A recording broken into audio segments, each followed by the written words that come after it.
আসসালামু আলাইকুম সবাইকে, আশা করি সকলে ভালো আছো। তো আমরাও আছি আলহামদুলিল্লাহ অনেক ভালো। তো এই মুহূর্তে তো দেখতে পাচ্ছ আমরা কোথায় আছি। দেখো আমরা কিন্তু রাজমিস্ত্রি হয়ে গেছি, মানে আমাদের নিজেদের কাজ করতেছি আজকে। কোদাল লুই আইসো কেডি দেখছেন কেডা কে চিনতে পারছেন? বিদেশ থেকে আইসে রাজমিস্ত্রি কাজ করতেছে। হ্যাঁ, তবে হ্যাঁ এটা হলো আমাদের নিজেদেরই। তো দেখতে পাচ্ছেন সামনে আমরা কিন্তু ঢালাই করতেছি।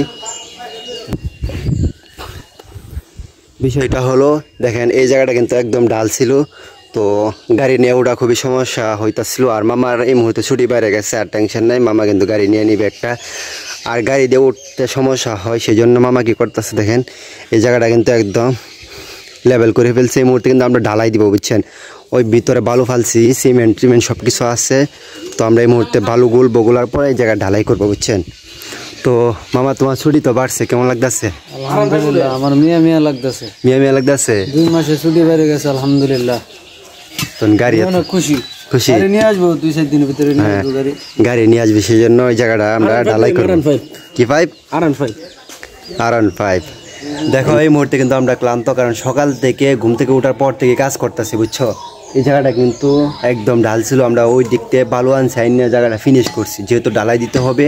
আর সেজন্য আগে ফিনিশ করলাম জায়গাটা, আমরা মিলে, আমি, মামা, তারপর আমার খালু, 3 জনে মিলে জায়গাটা ফিনিশ করলাম, মানে সমান করলাম। দেখো আমাদের বালু কিন্তু ঘরের ভিতরেই ছিল, আর এই মুহূর্তে হলো বালুর কাজ, বালুগুলো নিতে হবে। আর মামা দেখো 2 বালতি করে তারপর বালু নিয়ে যাচ্ছে ভিতরে,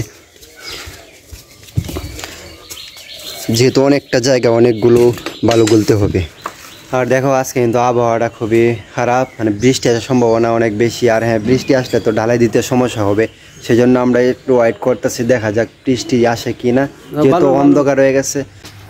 তো বালুর কাজটা আগে শেষ করি, সমস্যা নেই। ভিতরে তো সেফটি আছে, বালু রাখলেও ভিজবে না, সেই জন্য বালুটি নিয়ে রাখি, বৃষ্টি আসলেও সমস্যা নেই। এদিক দিয়ে দিন কিন্তু অন্ধকার হয়ে গেছে দেখেন। মামার তো ঈদ লাগতেছে, কারণ তার ছুটি বাইরে গেছে, বুঝছেন। 2 মাস আর থাকতে পারবে, তারপরে বড় মামা আসতেছে, আরও মজা হবে। আর দেখো পরবর্তী চিন্তা ভাবনা হলো, এই যে ঘরটা দেখতে পাচ্ছ, এখানে কিন্তু এই মুহূর্তে কোনো কাজ কাম লাগতেছে না এই রুমটা। তো এই রুমে আমরা ভাবতেছি একটি দোকান দিব, বুঝছি। তো আমরা ভাবতেছি এখানে একটা দোকান দিব, যেহেতু এই জায়গাটা অনেক সুন্দর আছে আর বেকার পড়ে আছে রুমটা। তো এই রুমটা কাজে লাগাতে চাই, কি করতে পারি। দেখো ভিতরে একদম খালি, বালু আছে আর খড়ি টড়ি আছে, এগুলো পরিষ্কার করলে এখানে একটা দোকান হয়ে যাবে।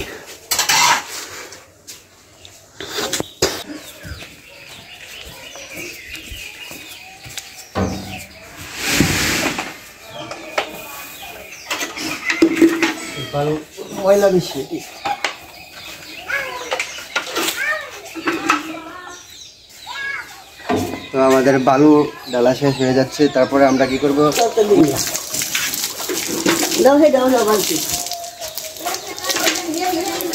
আর এই জায়গায় এই মুহূর্তে পানি দেওয়া হইতেছে, কারণ জায়গাটা নতুন মাটি, যেহেতু মাটিটা একটু বসার জন্য একটু বসবে, সেজন্য পানি দিতেছে। তো অবশেষে আমরা ডালায় কাজ শেষ করে ফেললাম, দেখেন আমাদের অবস্থা তো একদম শেষ, ভিজে, মানে ঘাইমিয়া ভিজে একদম। সকাল থেকে কাজ করতেছে, এই মুহূর্তে 2টা বাজে, বুঝছেন। তো অলরেডি ডালাই শেষ হয়ে গেছে, একটু পর আপনাদেরকে দেখাবো আমরা কিভাবে ডালাই করছি, কত সুন্দর করে। তো দেখো আমাদের কিন্তু প্লাস্টার করা হয়ে গেছে, আর এই মুহূর্তে ডাইখা রাখছি, কারণ কি জানো, কারণ বৃষ্টি আসার সম্ভাবনা অনেক বেশি, বৃষ্টি একটু পড়ছেও, ফুটা পড়ছে, সেই জন্য আমরা ডাইখা রাখছি এই মুহূর্তে। তো আজকে সারাদিনে কিন্তু আমরা অনেক কষ্ট করছি। আর এই মুহূর্তে যেহেতু বৃষ্টি আসবে সম্ভাবনা বেশি, একটু পড়ছিল, কলা পাতা কাটতেছে, বুঝছেন, ওই জায়গায় দেওয়ার জন্য, উপরে দেওয়ার জন্য কলা পাতাও কাটতেছে মামা। তো আজকে অনেক কষ্ট করতেছে। ঠিক আছে, এখন অনেক কাজ আছে, তো কাজ করতে হবে। সবাই ভালো থাকবে, সুস্থ থাকবে, দেখা হবে নতুন কোনো ভিডিওতে। Bye bye.